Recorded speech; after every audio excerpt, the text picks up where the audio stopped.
Following Mr. Perry's death in October of last year, law enforcement, my office, and our partners represented on this stage began an in-depth, wide-ranging investigation.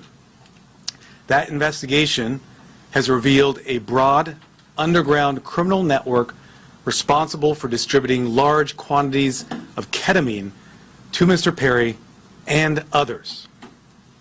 This network included a live-in assistant, various go-betweens, 2 medical doctors, and a major source of drug supply known as, quote, the ketamine queen. We charged 5 defendants in this matter. These defendants took advantage of Mr. Perry's addiction issues to enrich themselves. They knew what they were doing was wrong. They knew what they were doing was risking great danger to Mr. Perry, but they did it anyways. In the end, these defendants were more interested in profiting off Mr. Perry than caring for his well-being. I'm going to talk about the indictment, the allegations, and the charges in more detail. On October 28, 2023, Mr. Perry was found deceased in his home. An autopsy was conducted following his death. That autopsy showed that he had died due to the acute effects of ketamine. Ketamine is a controlled substance. It has some legitimate uses, but it is also used illegally.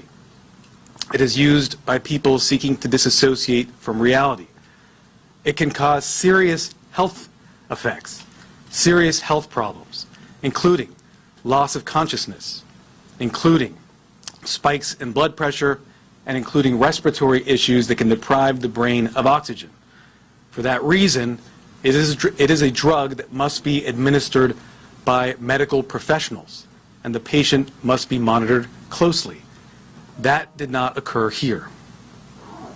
This investigation focused on who supplied the ketamine to Mr. Perry.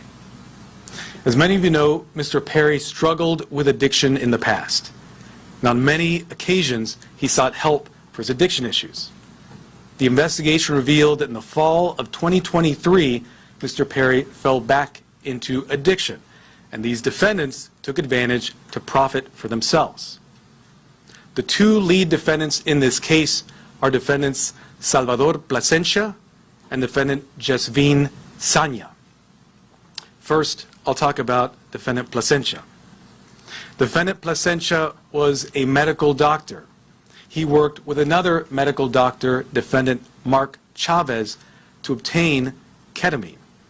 He then worked with Mr. Perry's live-in assistant, defendant Kenneth Iwamasa, to distribute that ketamine to Mr. Perry. Over 2 months, from September to October 2023, they distributed approximately 20 vials of ketamine to Mr. Perry in exchange for $55,000 in cash. Defendant Plasencia saw this as an opportunity to profit off of Mr. Perry. He wrote in a text message in September 2023, quote, "I wonder how much this moron will pay." He also stated in text messages that he wanted to be Mr. Perry's sole source of supply. He wrote in a text message that he wanted to be Mr. Perry's, quote, "go-to for drugs." As a doctor, defendant Plasencia knew full well the danger of what he was doing. In fact, on one occasion, he injected Mr. Perry with ketamine, and he saw Mr. Perry freeze up and his blood pressure spike. Despite that, he left additional vials of ketamine for defendant Iwamasa to administer to Mr. Perry. Of course, defendant Iwamasa had no medical training to speak of. Defendant Plasencia knew what he was doing was harming Mr. Perry. He had spoken to another patient in mid-October 2023, and he told that patient that Mr. Perry was spiraling out of control with his addiction. Nonetheless, defendant Plasencia continued to offer ketamine to Mr. Perry. Likewise, defendant Sanya knew what she was doing was harming defendants and also Mr. Perry. She took advantage of Mr. Perry by selling large amounts of ketamine to Mr. Perry over a 2-week period in October of 2023. She sold approximately 50 vials of ketamine for approximately $11,000 in cash. She worked with a broker, defendant Eric Fleming, and also the live-in assistant, defendant Iwamasa, to distribute this ketamine. Sonia and the broker, defendant Fleming, saw this as an opportunity to profit off of Mr. Perry. In a text message, the broker wrote, quote, "I wouldn't do it if there wasn't a chance of me making some money for doing this." Defendant Sonia sold the batch of ketamine that resulted in Mr. Perry's death on October 28th. Officers later searched defendant Sonia's home. During that search, they found what amounted to a drug-selling emporium. They found 80 vials of ketamine, thousands of pills containing methamphetamine, cocaine, bottles of Xanax and other illegally obtained prescription drugs, and drug-selling paraphernalia, including scales and ledgers. As I mentioned, the defendants in this case knew what they were doing was wrong. When they'd refer to the ketamine, they used coded language. They'd refer to it using terms such as, quote, Dr. Pepper, or quote, bots, or quote, cans. Also, defendants Placencia and Chavez, as medical doctors, knew full well this was not the proper way to administer ketamine, and they even talked about that in their exchanges. And defendant Sonia also knew that she was doing something that caused great risk to Mr. Perry. In fact, during this investigation, we learned that several years before, in 2019, defendant Sonia had sold ketamine to another customer. That person died the same day. And a family member of that person sent a message to defendant Sonia telling her the cause of death was ketamine. Nonetheless, defendant Sonia continued selling drugs, including the ketamine that ultimately killed Mr. Perry. That other victim was a person named Cody McLaury. He died in 2019. As a result of this investigation, we have filed a drug distribution charge related to the death of Mr. McLaury. After Mr. Perry died, these defendants tried to cover up what they had done. On October 28th, after reading news reports of Mr. Perry's death, defendant Sonia wrote a text message to defendant Fleming saying, quote, delete all our messages. Likewise, after Mr. Perry's death, defendant Placencia falsified medical records and notes to try to make it look like what he was doing was legitimate. It was not. We have filed numerous federal charges against the 5 defendants.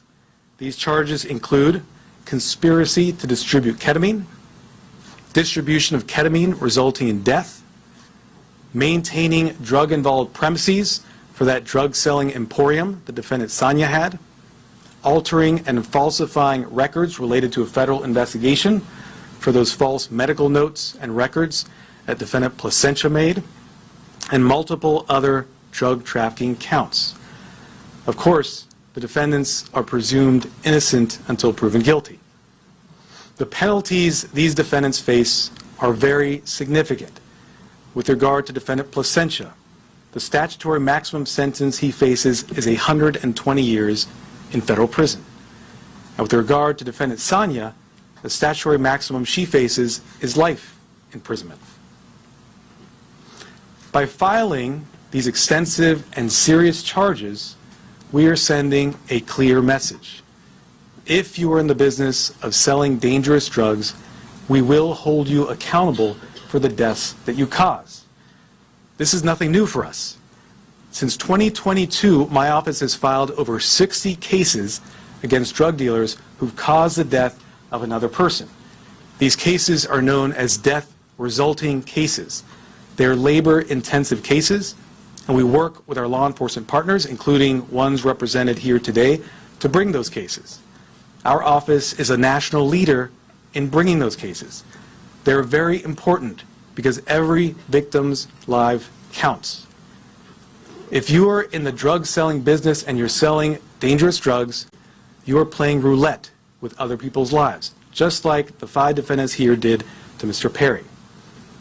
Defendants nowadays are on full notice that the products they sell could result in the death of another person. Therefore, if you're in the drug business, and despite these risks you continue in the drug business, you are pushed by greed to gamble with other people's lives, be advised, we will hold you accountable.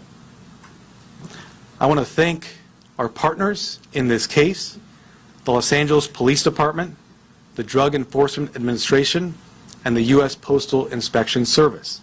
These investigators did a phenomenal job digging into the case, looking at every angle to develop a case, a strong case, against not only those who killed Mr. Perry, but also Mr. McLaury. I want to note that these cases are important and will continue to collaborate with our law enforcement partners to bring them, to ensure that justice is brought to every victim. And finally, let me thank the prosecutors responsible for the investigation and the prosecution of this case. Those are Assistant United States Attorneys Ian Yanello and Xiaohan Tsai. And now I'd like to introduce Chief of Los Angeles Police Department, Dominic Choi.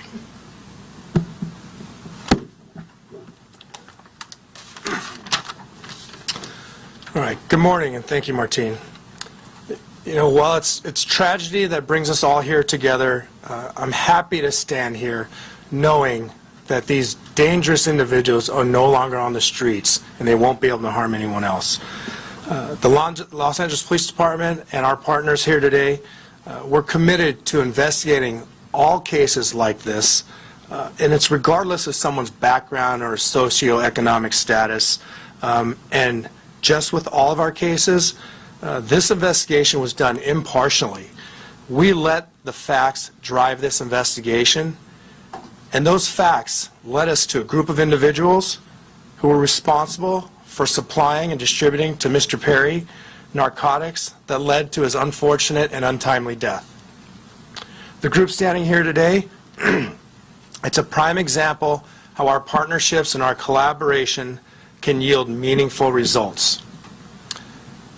I want to thank LAPD, our Robbery Homicide Division, who is standing in the back there, the U.S. Attorney Martin Estrada and his team, the DEA and her team, as well as the U.S. Postal Inspection Service and their team for their hard work, diligence, and real patience. Now, I know people think this took a long time, but there was a lot of work, a lot of investigative strategies that went into this to make sure that there's a solid case and that we can pursue this in the courts. Our relationship with our federal partners, it helps us ensure that these criminals will have meaningful sentences and be an example for anyone that is willing to risk or jeopardize distributing and supplying unlawful or narcotics to anyone. And I just really want people to know that that is the message. You cannot get away with this regardless of your background or socioeconomic status. Breaking the law is breaking the law, and you are dangerous and you are jeopardizing lives. So thank you all of my partners for being involved in this and bringing us to where we are at today. And at this time I'd like to introduce DEA Administrator Ann Milgram.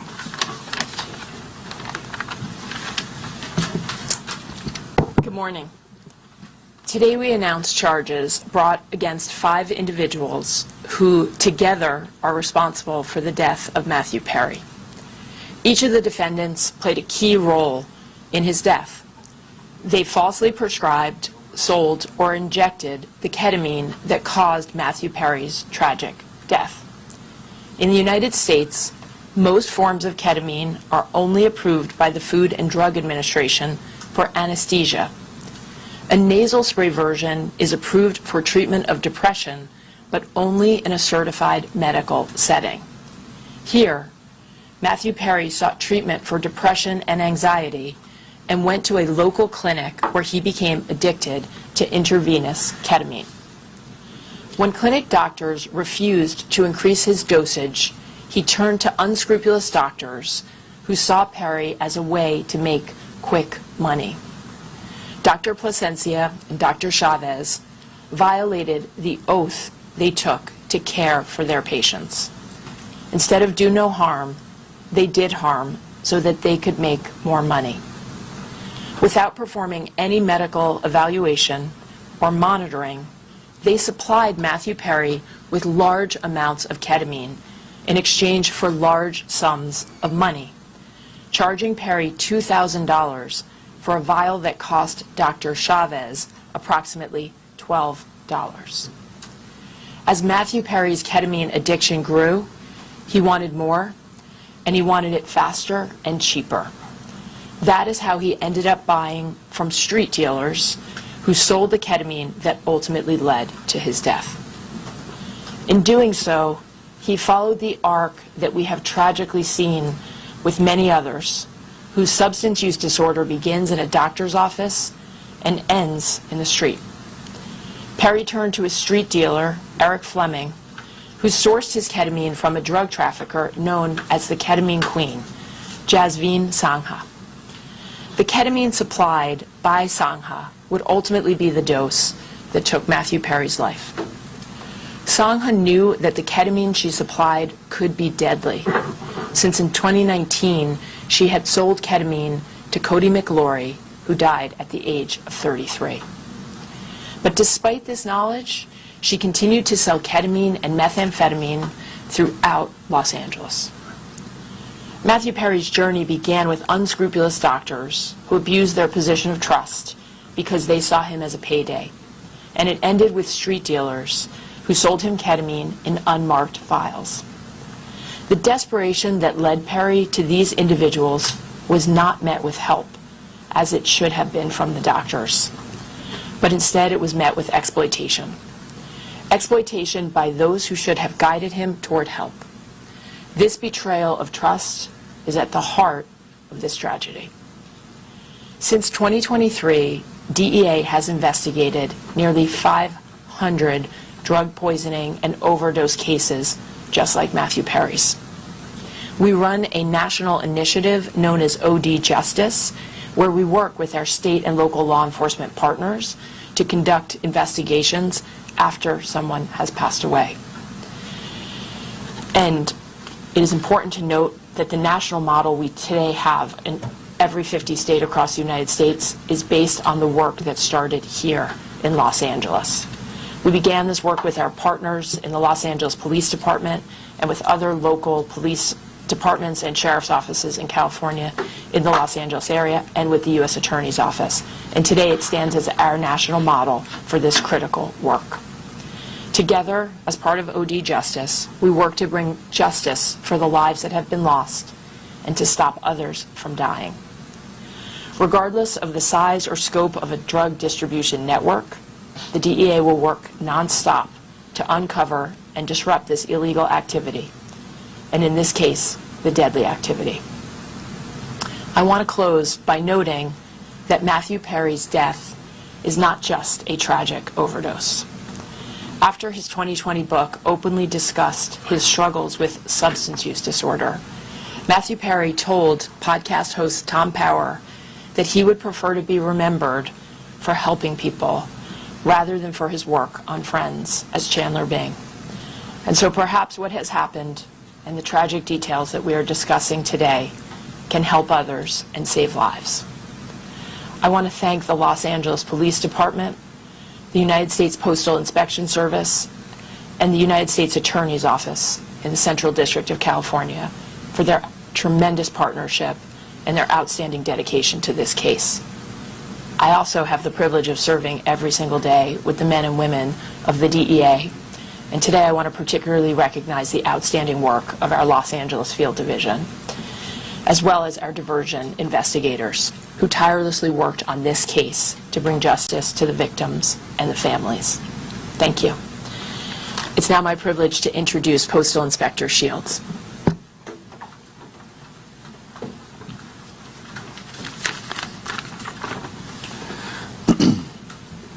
Good morning, and again, welcome. I'd like to thank U.S. Attorney Martin Estrada for his tireless dedication to protecting the residents of the Central District of California and his partnership with the Postal Inspection Service. As the nation's oldest law enforcement agency, the Postal Inspection Service has had a long, proud, and successful history of combating criminals who misuse our nation's postal system and cause harm to our employees and customers. This is our mission. In this case, our agency, in partnership with the Los Angeles Police Department, the Los Angeles Drug Enforcement Administration, and the U.S. Attorney's Office, worked to seize, search, and analyze evidence that has culminated in arrests and a dismantling of the group that is responsible for providing the ketamine and the reported contributed to the death of Matthew Perry. In this case, these individuals knowingly and willfully distributed ketamine to Mr. Perry as he struggled to overcome addiction, which ultimately led to Mr. Perry's tragic demise. Unfortunately, every day in this country, families are grieving for their loved ones lost to drug overdoses. We want these families and the American public to know that the Postal Service will not be an unwitting accomplice to anyone using the U.S. mail to distribute illegal drugs or drug paraphernalia. The Inspection Service continues to work tirelessly to rid the mail of illicit drugs, fight drug trafficking and the associated violence, preserve the integrity of the mail, and most importantly, provide a safe environment to postal employees, customers, and the American public. The Postal Inspection Service is turning the tide against drug dealers. Detecting and stopping their shipments is only the beginning. Tracing illegal drugs back to the source and shutting them down is the ultimate mission. Once again, a tremendous thank you to our partners in federal and state and local law enforcement, as well as the U.S. Attorney's Office, for their continued collaboration and hard work in support of this mission. Thank you.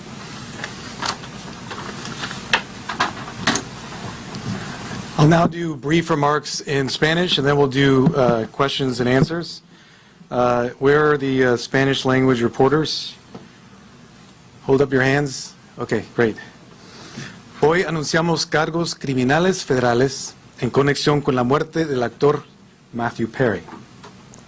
Nuestra investigación ha revelado una gran red criminal responsable por el tráfico de ketamina en grandes cantidades. Esta red incluía a un asistente personal para el señor Perry, 2 médicos y una narcotraficante conocida como la reina de la ketamina. Hemos archivado cargos federales contra 5 acusados. Estos acusados vendieron ketamina al actor Matthew Perry y vendieron ketamina en grandes cantidades, 70 viales de ketamina. Estos acusados sabían que lo que hacían era muy peligroso. Hablaban en palabras codificadas. Estos acusados sabían que lo que estaban haciendo causaba un riesgo al señor Perry. Por supuesto, 2 de ellos eran doctores, médicos. Pero, sin embargo, estos acusados siguieron vendiendo ketamina al señor Perry. A estos acusados les importaba más el efectivo que la vida humana. Desde 2022, mi oficina ha archivado más que 60 casos contra narcotraficantes responsables por la muerte de otra persona. Estos casos son muy importantes porque la vida de cada víctima es importante. Con todos esos casos, como en este caso, mandamos un mensaje muy claro. No vamos a tolerar a los narcotraficantes que apuestan con las vidas de otras personas. We'll now do question and answer. Any questions? Yes. My first question is, the person that found Matthew Perry in the hot tub, is that also one of the people who's being charged in this case? Is that the assistant? I didn't hear that. Can you repeat the question? Yes. The person, the assistant that's being charged in this case, is that also the person that found Matthew Perry in the hot tub? So the personal assistant we charged is defendant Kenneth Iwamasa. He was the one live-in assistant for Mr. Perry. Is he the one Yes. found in the hot tub? Yes. The doctor, when the patient practically died in 2019, did law enforcement look into that death when they found out the patient died? I can't comment on that. What I can say is that through this investigation, we were able to connect defendant Sonia to that death in 2019 and file a charge related to that to vindicate the victim, Cody McLaury. Are there any details about this? Yes. Can you talk a little bit about, and maybe this is for DEA Administrator Milgram, but can you talk a little bit about the line between legitimate ketamine therapy treatment and was, Matthew Perry ever receiving legitimate ketamine therapy treatment? And then when did that cross over? Were the defendants involved in that clinic where he was receiving legitimate treatment, if that's the case? So let me say this. In this case, we are not talking about legitimate ketamine treatment. We're talking about two doctors who abused the trust they had, abused their licenses to put another person's life at risk. 5 defendants who, as I mentioned, knew what they were doing was wrong. In fact, one of them had sold ketamine that resulted in the death of another person in 2019. Nothing about what we see today was legitimate, and that's why we filed criminal charges. Was he ever? Yes. Is this the beginning of an enforcement effort specifically against ketamine? I know you mentioned past cases, 60 cases, and DEA mentioned it as well. Is there going to be a focus specifically on ketamine? I think what you've seen is that this is not the beginning, but a continuation of an enforcement effort against synthetic drugs of all kinds. Synthetic drugs, ketamine, but also methamphetamine, fentanyl, are killing people each and every day. We in law enforcement and with the U.S. Attorney's Office are on a campaign to address this and send a message that if you sell drugs, it results in the death of another person, the consequences will be severe. Any details on the search warrant? Hay dos doctores que son los acusados en este caso, el doctor Plasencia y el doctor Chávez. Los dos están acusados en este caso. El doctor Plasencia fue arrestado hoy en la mañana. El doctor Chávez ya ha sido preso y también ya ha declarado su culpabilidad. Any details about the search warrant as to when it was executed, besides the drugs, any other items that may have been seized or recovered? So with regard to defendant Sanya, that search warrant was executed earlier this year. During that search, as I mentioned, we found not just 80 vials of ketamine, thousands of pills containing methamphetamine, cocaine, bottles of Xanax and other illegally prescribed drugs, and drug-selling paraphernalia. As I mentioned, it was a drug-selling emporium. You have your hand up in the middle.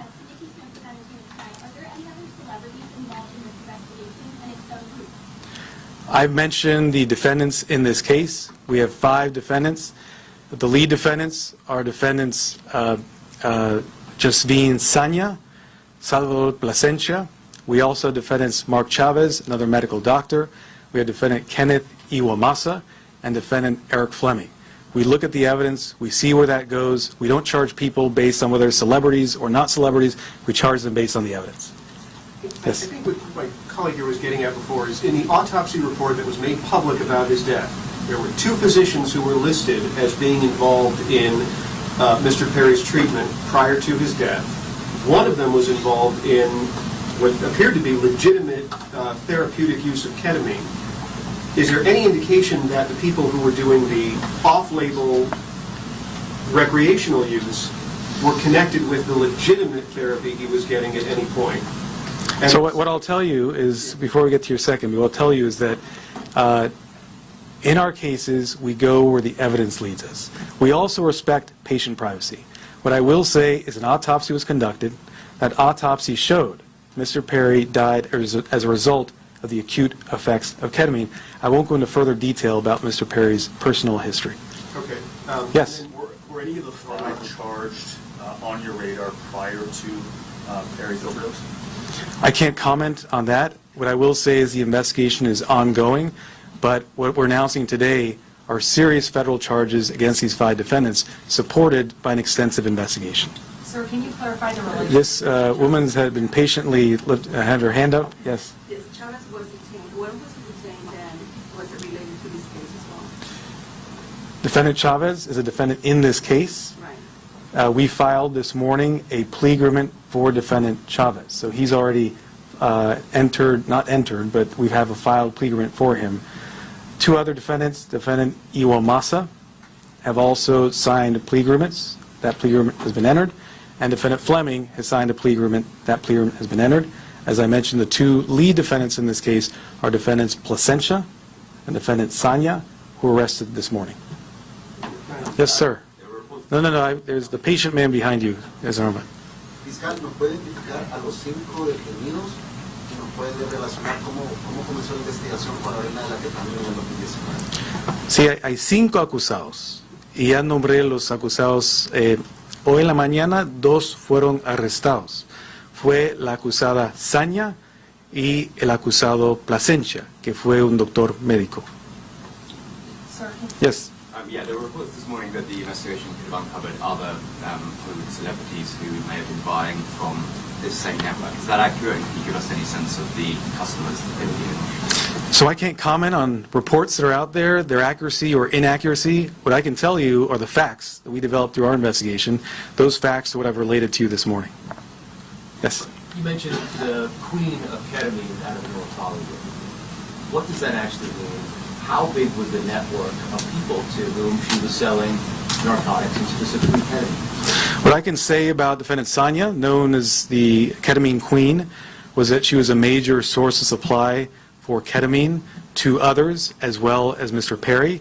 I think the fact that we searched her house and found a drug-selling emporium, including 80 vials of ketamine, would strongly suggest she was selling to many other individuals. Can you give a number, dozens, tens? I cannot, unfortunately, a number, no. The evidence as far as this has gone. The gentleman there in the back. Extra TV, what has been Matthew's parents or family's reaction to the news coming out today? So I won't comment on specific statements made by victims' families. We value confidentiality. What I will say is that the work of our office is victim-driven. We work with victims, including their families, each and every day, not just on this case, but on all our cases, including the over 60 death-resulting cases I mentioned earlier. We have been in communication, and I will leave it at that. Yes? Hello, sir. Were all the defendants American citizens, and where were they sourcing their drugs? What I can say is that all the defendants, actually I can't comment on citizenship at this time. I can't comment on the sourcing either. I've given you the facts in terms of the drug selling. Yes, sir. With regard to the death of the see that his death is also a catch no trace. Is that investigation into his death linked to the investigation with Perry, or was it only after the death of Perry that you realized the link with Mr. McClure's? Sure. It was through the investigation in this case, as the investigators did a thorough job, followed every lead, pulled every string to see what had occurred. They learned about the extent of defendant Saña's criminal conduct and learned about the sale in 2019. And because of that investigation, we have filed a charge related to the death of victim McClure. And that's important because we want to vindicate all victims who suffered these types of tragedies. So I'll do 2 more questions. how much reason to believe that this so-called queen of ketamine is linked to any more deaths? Are there any more investigations and any more possible that she could be linked to? I think, as I've mentioned, we've linked her to sales of ketamine, which resulted in at least 2 deaths. We searched her home. We found a drug-selling emporium. I can't comment, I can't speculate on things such as what you're suggesting. I will say, in this case, she is facing very significant federal charges, including a charge that carries a 10-year mandatory minimum sentence. Yes, sir. Were these 5 continuing to sell ketamine or other drugs after Perry's death? I can't comment on that in terms of where they were selling. No, but in terms of afterwards, were they What I can say is that we searched the home of one of the defendants following Mr. Perry's death. She had 80 vials of ketamine, thousands of pills of methamphetamine, cocaine, bottles of Xanax. Thank you very much. Appreciate it. Can you just clarify the relation?